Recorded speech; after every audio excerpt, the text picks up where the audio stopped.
Ya, mari kita mendekati Allah. Kita jadikan lagu Allah bangkit. Mari kita sorakkan Dia. Kerahkanlah kekuatan-Mu ya Allah. Tunjukkanlah kuasa-Mu ya Tuhan. Serahkanlah musuh-Mu, selamatkanlah umat-Mu. Allah dahsyat di tempat kudusnya. Allah bangkit, bersoraklah. Allah bangkit, berjanjilah. Musuh dikalahkan, umatnya dibebaskan. Allah dahsyat di tempat kudusnya. Allah bangkit, bersoraklah. Allah bangkit, berjanjilah. Musuh dikalahkan, umatnya dibebaskan. Allah dahsyat di tempat kudusnya. Mari kita bersatu dalam doa. Ya Allah Bapa, kami memuji, bersorak-sorak di hadapan Tuhan, kerana Engkaulah Allah yang Maha Kuasa. Ada kemenangan yang muktamad di dalam-Mu Bapa. Kami bersyukur bila Allah berdiri, semua musuh akan pengsan. Bapa, kami bersyukur Bapa kerana Engkaulah Allah menjaga kami, melindungi kami, memberkati kami Bapa. Pada pagi ini Bapa, sekali lagi kami merenungkan kehebatan-Mu Bapa, merenungkan kebaikan-Mu Bapa. Biarlah Engkau memperlihatkan diri kepada kami. Dalam nama Yesus Kristus yang Maha Berkuasa kami berdoa. Amin. Mari kita sama-sama merenung daripada Mazmur 68 ayat 1 hingga 7. Untuk pemimpin choir, Mazmur Daud lagu. Allah bangkit dan mencerai-beraikan musuhnya. Orang yang membenci dia lari daripadanya. Allah mengusir mereka seperti angin meniup asap. Orang jahat binasa di hadirat Allah seperti lilin mencair di dalam api. Tetapi umat Allah bergirang dan bersukacita di hadiratnya. Mereka bersorak-sorak dengan gembira. Nyanyilah kepada Allah, pujilah namanya. Sediakanlah jalan bagi Dia yang mengendarai awan. Namanya Tuhan, bergiranglah di hadiratnya. Allah yang tinggal di tempat kediamannya yang suci, memelihara anak yatim dan melindungi malu. Dia memberikan keluarga kepada yang tidak ada saudara mara, dan membebaskan orang tawanan sehingga mereka bahagia. Tetapi pemberontak akan tinggal di tanah gersang. Saudara dan saudari, lagu ini ditulis oleh Daud apabila tabut perjanjian dibawa dari Obed-Edom dan kembali kepada Yerusalem. Sebelum ini, tabut perjanjian dihantar ke tempat-tempat lain dan dirampas oleh orang lain, akhirnya oleh Obed-Edom.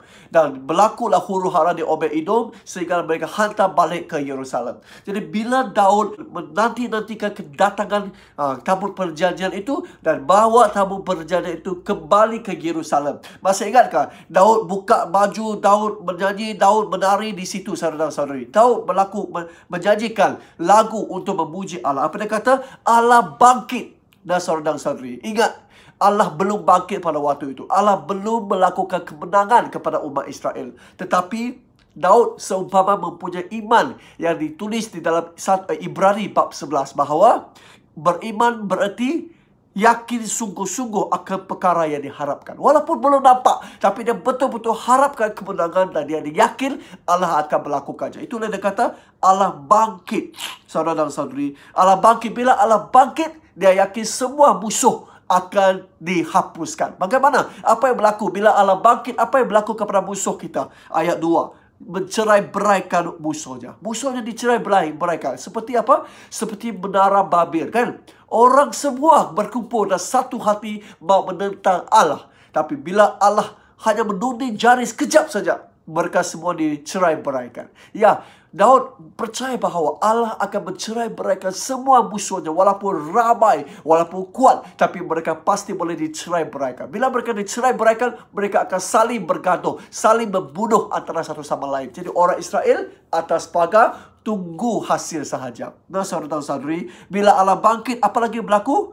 orang yang membenci dia lari daripadanya. Ya, Daud percaya bahawa musuh-musuh bila berhadapan dengan Allah akan lari semua kerana mereka gegar, takut kepada Allah. Apalagi saudara-saudari, ayat 3, Allah mengusir mereka seperti angin meniup asap. Walaupun asap itu berkepul-kepul, walaupun asap itu sangat tebal, susah bahu dihalaukan, tetapi bila angin tiup, sekejap saja asap yang begitu tebal akan hilang. Nah, saudara-saudari, walaupun masalah besar, walaupun musuh itu besar, hebat, tapi bila Allah bangkit, musuh yang hebat itu akan hilang, hangus, lenyap, saudara-saudari. Apalagi orang jahat binasa di hadirat Allah seperti lilin mencair di dalam api. Wah, saya sangat suka. Apa dia kata? Lilin itu, saudara-saudari, lilin itu teguh kah? Teguh. Susah kita berpatahkan dia kadang-kadang. Tapi walaupun lilin yang begitu teguh, begitu kuat, begitu stable, bila berhadapan dengan api, wow, semua lilin itu akan lebur. Betul tak? Akan mencair. Jadi saudara-saudari, di sini mengingatkan kita, tak kira betapa kukuhnya musuh kita, tapi bila berhadapan dengan Allah, seumpama berhadapan dengan api, semua musuh kita akan lebur, akan dicairkan, akan dilenyapkan. Nah, saudara-saudari, ayat 4, bila Allah bangkit, semua musuh itu lenyap dan hilang. Tetapi umat Allah bergirang dan bersukacita di hadiratnya. Mereka bersorak-sorak dengan gembira. Nah, saudara-saudari, walaupun musuh itu semua lenyap, semua takut, semua lari, tetapi kita sebagai umat Allah akan bersukacita, akan bersorak-sorak di hadapan Allah. Nah, saudara-saudari, ayat-ayat hari ini mengingatkan kita perlu ada iman yang cukup besar. Apabila kita berhadapan dengan masalah, apabila kita berhadapan dengan kesulitan, berhadapan dengan musuh yang begitu ramai, yang begitu hebat, yang begitu kuat, saudara-saudari, kita mungkin ada dua cara untuk berhadapan dengan masalah. Cara pertama, sikap yang takut, huru-hara, gelisah. Itu yang pertama.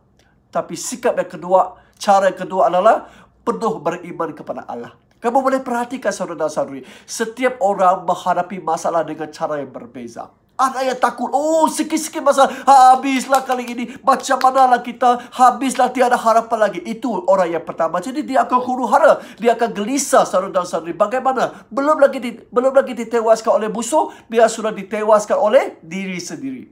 Tetapi ada juga orang yang jenis kedua, orang yang jenis menyelesaikan masalah, orang yang jenis penuh beriman kepada Allah. Tak kira betapa banyak pun masalah yang dia melanda mereka, dia tetap boleh tenang, sabar, stable, steady dan penuh beriman kepada Allah. Dan saudara-saudari, kita patut belajar cara Daud. Sebelum Allah bangkit, kita sudah percaya bahawa Allah akan bangkit dan akan melenyapkan musuh-musuh kita. Saudara-saudari, hari ini apakah masalah yang melanda kamu? Saudara-saudara, mungkin kamu menghadapi masalah company. Company banyak masalah kewangan. Tidak dapat buka factory, tidak dapat buka kedai. Jadi banyak masalah kewangan, banyak kekangan kewangan. Jadi mungkin perlu buang pekerja dan sebagainya. Itu mungkin masalah yang dihadapi oleh company. Saudara-saudari, mungkin kamu juga menghadapi masalah kekeluargaan. Apa masalah dalam keluarga? Hari-hari berjumpa, hari-hari gaduh. Ya, mungkin keluarga kamu mempunyai masalah hubungan antara satu sama lain, ataupun ada hubungan di luar nikah dan sebagainya, ataupun anak-anak itu celaka, derhaka dan sebagainya, hisap dada, giruk, mabuk hari-hari dan sebagainya. Saudara-saudari, mungkin kita menghadapi masalah gereja. Gereja tidak ada wang kerana MCO, tak ada pendapatan, tak ada persembahawan yang diberikan. Dan mungkin gereja menghadapi masalah hubungan juga, saudara-saudari. Tak kira apa jua masalah yang kita hadapi, saudara-saudari, ingat, jangan jadi orang yang huru-hara dan penuh kegelisahan. Patutlah kita belajar Daud, steady dan penuh beriman kepada Allah. Beriman berarti yakin sungguh-sungguh sebelum perkara yang akan berlaku itu, saudara-saudari. Yakin bersungguh-sungguh akan perkara yang diharap-harapkan. Dan saudara-saudari, kita patut beriman sepenuhnya kepada Allah. Jangan ditewaskan oleh persekitaran. Jangan ditewaskan oleh masalah. Kerana kita ada seorang Allah yang maha besar, maha agung. Amin. Jadi saudara-saudari, seterusnya ayat 5. Janjilah kepada Allah, pujilah nama Dia. Sediakanlah jalan bagi Dia yang mengendarai awan. Namanya Tuhan, bergiranglah di hadiratnya. Saudara-saudari, di sini dia kata, Allah akan bangkit. Tapi apa yang perlu kita buat? Tadi Allah akan bekerjakan, akan melenyapkan musuh, akan melenyapkan masalah kita. Tapi saudara dan saudari, apa yang patut kita lakukan sekarang? Sediakanlah jalan bagi dia yang mengendarai awan. Kalau kita lihat penjelasan Alkitab, mengendarai awan itu bermaksud atau melalui padang gurun. Dan saudara dan saudari, walaupun sekarang kita mungkin berada di padang gurun. Wow, panas. Wow, tak ada makanan. Wow, miskin. Wow, layu dan sebagainya. Ya, tak berdaya. Tapi bila Allah melalui padang gurun, Allah boleh mengubah segala sesuatu yang tidak berdaya menjadi sesuatu yang penuh semangat. Amin. Saudara dan saudari. Tapi sebelum Allah bekerja, kita perlu bekerja dulu, saudara dan saudari. Kita perlu sediakan jalan bagi Allah. Supaya Allah datang, dia terus boleh buat kerja. Saudara dan saudari, contohnya, kalau kita mahu Allah memberkati kita dalam penanaman, kalau kita bercucuk tanam, saudara dan saudari, tanam padi, kalau kita mahu Allah bekerja, kalau kita mahu Allah menurunkan hujan untuk mengairi, membasahi tanah itu, kita sendiri patut cucuk tanam dulu, betul tak? Kita perlu bersusah payah, berpeluh-peluh, bercucuk tanam dulu, saudara dan saudari. Kalau kita tidak bercucuk tanam, bila Allah turunkan hujan, dapatkah padi itu ditumbuhkan? Tak mungkin, saudara dan saudari. Kalau kita mahu Allah bekerja, kita perlu bekerja terlebih dahulu, sediakan padi, bercucuk tanam, dan bila Allah masa sudah sampai, Allah menurunkan hujan, dah kejadian yang mukjizat itu akan berlaku. Saudara dan saudari, hari ini kita juga perlu menyediakan jalan bagi Allah, saudara dan saudari. Kalau kamu mahu Allah menambahkan rezeki kamu, tambah gaji ataupun naik pangkat, saudara dan saudari, apa yang perlu kamu lakukan? Ya, kamu perlu selama pekerjaan itu, kamu perlu menunjukkan sikap yang rajin, yang jujur, yang integriti, betul tak? Jadi bila Toke mahu membesarkan bisnesnya, Toke mahu naik pangkat, dia baru dapat naik pangkat kamu. Betul tak, saudara dan saudari? Ini bermaksud kita perlu sediakan jalan bagi Allah untuk bekerja di atas kita. Nah, saudara dan saudari, hari ini apa masalah yang dihadapi oleh gereja? Saya yakin di gereja Methodist Tudan, saudara dan saudari, saya nampak kami perlukan kebangkitan rohani, saudara dan saudari. Nah, kalau saya mahu kebangkitan rohani, apa yang kita perlu sediakan untuk Tuhan, saudara dan saudari? Kalau kita harapkan Allah mendatangkan api yang berobo-obo itu, mendatangkan semangat itu, mendatangkan kebangkitan rohani kepada seluruh gereja Methodist Tudan, apa yang patut kita lakukan dan sediakan untuk Tuhan? Hari ini, sepanjang MCO, gereja tidak dapat buka. Bagaimana kita mengharapkan Allah mendatangkan kebangkitan itu? Kita perlu sediakan jalan bagi Allah di atas diri dulu. Setiap kita patut mencari Tuhan bersungguh-sungguh setiap hari. Supaya bila angin Roh Kudus datang, wow, saudara dan saudari, bila kerja Allah datang, wow, kita boleh nampak hasilnya di atas gereja Methodist Tudan, barulah kebangkitan rohani boleh berlaku. Amin. Jadi saudara dan saudari, sediakanlah jalan bagi Allah. Jangan tunggu dan tengok saja Allah bekerja. Tapi kita sediakan jalan rajin-rajin. Bila masa sudah genap, kerja Allah akan datang. Amin. Saudara dan saudari, seterusnya ayat 6 dan 7. Allah yang tinggal di tempat kediamannya yang suci memelihara anak yatim dan melindungi balu. Dia memberikan keluarga kepada yang tidak ada saudara mara dan membebaskan orang tawanan sehingga mereka bahagia. Tetapi pemberontak akan tinggal di tanah gersang. Nah, saudara dan saudari, di sini menunjukkan bahawa Allah kita itu Allah yang suci, Allah yang murni, Allah yang cukup baik, saudara dan saudari. Allah ini memelihara orang baik dan menghukum orang yang jahat. Siapa yang dipelihara Allah? Di sini dia kata anak yatim, balu. Dan saudara dan saudari, seperti mana kita tahu, anak yatim dan balu itu kehilangan apa? Sokongan keluarga, betul tak? Mereka kehilangan suami ataupun kehilangan ibu bapa. Dan orang sedemikian seperti mana dikatakan dalam Alkitab, Allah akan menjadi suami kepada balu. Allah akan menjadi bapa kepada anak yatim. Dan kerana Allah ini sangat murni, sangat suci, sangat baik, dia akan memelihara, dia akan menjaga mereka yang memerlukan. Nah, saudara dan saudari, Hari ini bukan saja anak yatim dan juga balu, tetapi mereka yang tawanan, yang dikongkong, yang diikat ataupun menjadi abdi akan dibebaskan, saudara dan saudari. Selama ini dikongkong dan sudah lama bersengsara, lama menderita. Tak kira menderita dari segi kongkongan dosa, kongkongan orang ataupun macam mana, Tuhan akan membebaskan kita, saudara dan saudari. Tuhan memang ingin mendatangkan berkat, mendatangkan kehidupan yang bahagia kepada setiap kita. Yang penting kita perlu bersandar sepenuhnya di dalamnya. Tuhan akan meneliti, Tuhan akan memelihara, Tuhan akan memberkati. Amin. Jadi saudara dan saudari, hari ini tak kira apa jua masalah kita hadapi, tak kira apa jua yang kita takut-takutkan, saudara dan saudari, serahkan kepada Allah dan kita yakin Allah pasti boleh mendatangkan berkat dan bahagia kepada kita.